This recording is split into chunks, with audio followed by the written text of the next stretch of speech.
اعوذ باللہ من الشیطان الرجیم بسم اللہ الرحمن الرحیم۔ آپ جو ویڈیو ناظرین آپ دیکھ رہے ہیں، مرنے کا مقام ہے۔ انسان اس حد تک گر سکتا ہے، یہ اس نے کبھی سوچا بھی نہیں ہوگا کہ انسانیت کی تذلیل وہ اس انداز میں کرے گا۔ یہ جو بچی آپ کو نظر آ رہی ہے، اس کے ہاتھ میں آپ کو پیسے نظر آ رہے ہیں۔ اس بچی کے بارے میں یہ کہا جا رہا ہے کہ آپ اگر یہ مرچی کھاؤ گے تو آپ کو یہ 100 روپے دیے جائیں گے۔ بچی نے جس طرح یہ مرچی کھائی ہے اور جس طرح اس کی آنکھوں میں آنسو نظر آ رہے ہیں، آپ یہ ویڈیو دوبارہ دیکھ سکتے ہیں۔ یہ انسانیت کی اس قدر تذلیل 100 روپے کے لیے۔ خدا کے بندے، تم نے اللہ کو جان نہیں دینی۔ اس چھوٹی معصوم بچی کو دیکھو، اس کی شکل کو دیکھو، اس کی معصومیت کو دیکھو، ابھی اس کی خوشی دیکھو، آپ محسوس کرو گے۔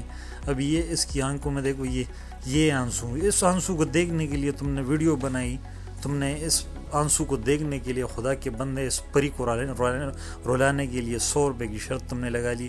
یہ 100 روپے یا 50 روپے تم ایسے نہیں دے سکتے تھے۔ خدا کے بندے، قیامت کے دن کیا جواب دو گے تم اللہ کو؟ اس پری، اس ننھی سی معصوم پری کی یہ رونے کا مقام ہے۔ انسان اگر انسانیت کے معراج پہ فائز ہے تو اس کی وجہ یہ ہے کہ اس میں انسانیت ہے، اور اگر اس طرح کی حرکتیں ہم کریں گے، یہ آنسو، اس کا کیا جواب دے سکے گا کوئی؟ کہ کسی کے پاس اگر اس آنسو کا جواب ہے تو مجھے دے دے۔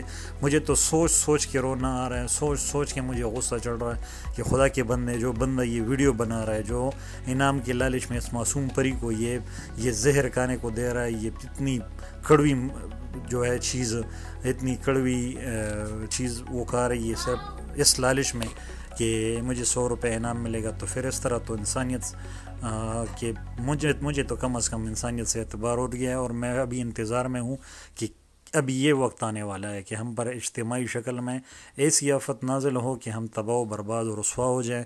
یہ دیکھیں ناظرین، یہ دیکھیں، یہ ہم اس کے قابل ہے، ہمارے ساتھ ایسا ہونا چاہیے کیونکہ ہم انسانیت سے گر چکے ہیں۔